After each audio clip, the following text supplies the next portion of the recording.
South ఇండియాలోని అతి తక్కువ ధరలకి రత్నాలనందించే ఏకైక సంస్థ 6JVR. రాజమండ్రి వాసులకి కూటమి ప్రభుత్వం మరొక తీపి కబురు చెప్పింది.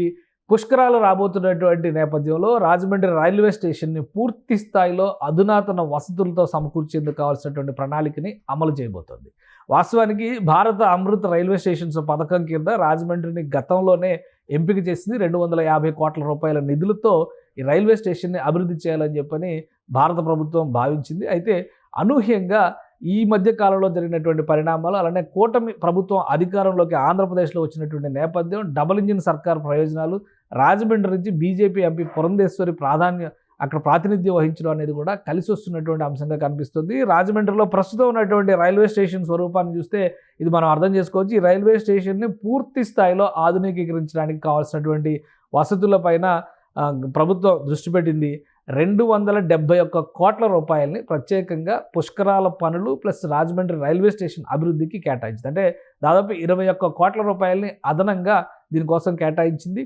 ఇప్పుడు రాబోయేటువంటిది 2027లో గోదావరి నదికి వస్తున్నటువంటి పుష్కరాల నేపథ్యంలో రాజమండ్రి ఒక ప్రధాన రేవుగా మారబోతుంది. అది పుష్కర ఘాట్గా ఉండబోతుంది. దేశ విదేశాల నుంచి కూడా వచ్చేటువంటి అవకాశాలు ఉండేటువంటి తీర్థస్థలి కాబోతుంది. కాబట్టి 271 కోట్ల రూపాయలతో కేంద్ర ప్రభుత్వం ఈ రైల్వే స్టేషన్ని అభివృద్ధి చేయాలనేటువంటి నిర్ణయాన్ని తీసుకుంది. దీనికి సంబంధించినటువంటి నమూనా కూడా రిలీజ్ అయింది. ఇది రాజమండ్రి కొత్త రూపురేఖలు. అంటే ప్రస్తుతం ఉన్నటువంటి స్టేషన్ని చూస్తే కనుక ఈ తరహాలో ఉండదు. ఇప్పుడు 2 స్టెప్ అంటే 2 అంతస్తులుగా కనిపిస్తుంది.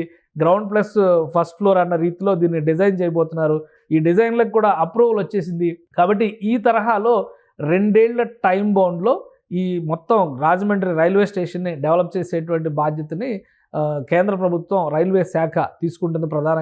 ప్రధానమైనటువంటి రైల్వే స్టేషన్ నమూనా అంటే ఎంట్రన్స్కి సంబంధించినటువంటి దృశ్యాలు ఇవి. చుట్టుపక్కల బ్యూటిఫికేషన్ కూడా మరింతగా ఫోకస్ పెట్టాలనేటువంటి సంకేతాలను స్పష్టంగా రైల్వే శాఖ ఇచ్చింది. దేశవ్యాప్తంగా అనేక రైల్వే స్టేషన్స్ని ఇదే తరహాలో అభివృద్ధి చేస్తున్నారు. కొత్తగా నిర్మిస్తున్నటువంటి రైల్వే స్టేషన్స్ ఉదాహరణకి హైదరాబాద్లో చెర్లపల్లి రైల్వే స్టేషన్ చూస్తే కనుక విమానాశ్రయం తరహాలో నిర్మించారు. అలానే దేశంలో ఉన్నటువంటి అనేక రైల్వే స్టేషన్స్ని తీర్చిదిద్దుతుంది. ఆ క్రమంలో చూస్తే రాజమండ్రి రైల్వే స్టేషన్ ముఖ చిత్రం, పాత చిత్రం అది, ఇప్పుడు కొత్త చిత్రం ఈ విధంగా ఉండబోతుంది.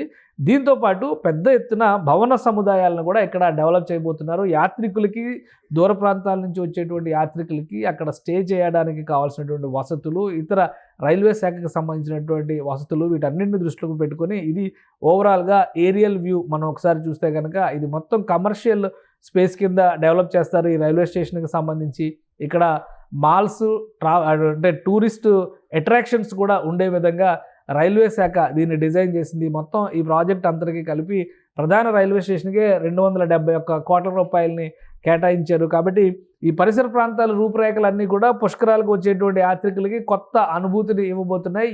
వీటిని దర్శించడం కోసం, అంటే పుష్కర స్నానం చేయడం కోసం వచ్చేటువంటి భక్తులతో పాటు రెగ్యులర్గా రాజమండ్రి విజిటర్స్ కూడా, ఎందుకంటే రాజమండ్రి రైల్వే స్టేషన్ ద్వారా ప్రతిరోజు 10,000 మంది దాదాపు ప్రయాణం చేస్తున్నటువంటి సంకేతాలు. అంటే అక్కడ ల్యాండ్ అయ్యేటువంటి ప్రయాణికులు కానీ, అక్కడి నుంచి మళ్ళీ ట్రైన్స్ని క్యాచ్ చేసి వెళ్తున్నటువంటి ప్రయాణికులు కానీ కనీసం 10,000 మంది వరకు ఉంటారనేటువంటి ఒక అంచనా కనిపిస్తుంది. ఈ అంచనాల నేపథ్యంలో అంటే ఒక రోజుకి కాదు, ఒక గంటకి 10,000 మంది ప్రయాణికులు. అంటే నార్త్ సౌత్ బ్లాక్ రీత్యా చూస్తే కనుక ఇది ఒక కనెక్టింగ్ పాయింట్ లాగా ఉంటుంది. అలానే ఆంధ్రప్రదేశ్లో కూడా తూర్పు తీరంలో ఉన్నటువంటి విశాఖ నుంచి ఇటు విజయవాడ, తిరుపతి మధ్య చూస్తే కూడా రాజమండ్రి అనేది ఒక ప్రధాన జంక్షన్గా ఉంటుంది. అందుకనే గంటకి 9,533 మంది ప్రయాణికులు ఎగ్జాక్ట్గా ప్రయాణం చేస్తున్నట్టుగా రైల్వే శాఖ లెక్కలు చెబుతున్నాయి.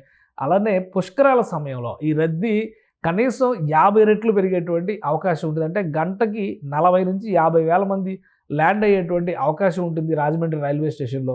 సో దాన్ని దృష్టిలో పెట్టుకునే చుట్టుపక్కల ప్రాంతాలన్నింటినీ కూడా పూర్తి స్థాయిలో కమర్షియల్ స్పేసెస్, అంటే ఒక టూరిస్ట్ అట్రాక్షన్స్గా ఉండే విధంగా, ఎంటర్టైన్మెంట్ జోన్స్గా ఉండే విధంగా దీన్ని డిజైన్ చేస్తున్నారు. ఇప్పటికే ఆంధ్రప్రదేశ్ ప్రభుత్వం కూడా ఒక టూరిజం ప్రాజెక్టు కింద అఖండ గోదావరి ప్రాజెక్ట్ని టేకప్ చేసింది. రాజమండ్రి నుంచి ఆ దిగువకు ఉండేటువంటి అన్ని ఘాట్లని కూడా పెద్ద ఎత్తున అభివృద్ధి చేయడంతో పాటు బ్యూటిఫికేషన్ చేయడము, వసతులు కల్పించడము, వివిధ రకాల వినోద జోన్లని ఏర్పాటు చేయడము, చిన్నపిల్లల నుంచి పెద్దవాళ్ళ వరకు అక్కడ అట్రాక్టివ్ ఎన్విరాన్మెంట్ ఉండే విధంగా జాగ్రత్తలు తీసుకున్నారు. సో వీటన్నిటి నేపథ్యంలో కేంద్ర ప్రభుత్వానికి లోకల్గా ఉన్నటువంటి రాజమండ్రి ఎంపీ పురంధేశ్వరి చేసినటువంటి విజ్ఞప్తి మేరకు రైల్వే శాఖ స్పందించింది. మరో అదనంగా 21 కోట్ల రూపాయలతో 271 కోట్ల రూపాయల శాంక్షన్ని ఇప్పటికే రాజమండ్రికి సంబంధించినటువంటి డెవలప్మెంట్ ప్రాసెస్కి అప్రూవల్ తెలియజేసింది. కాబట్టి రాబోయేటువంటి 2 ఏళ్లలో 2027 పుష్కరాల నాటికి ఈ పనులన్నీ పూర్తి చేసే విధంగా రైల్వే శాఖ స్థానిక అధికారుల సమన్వయంతో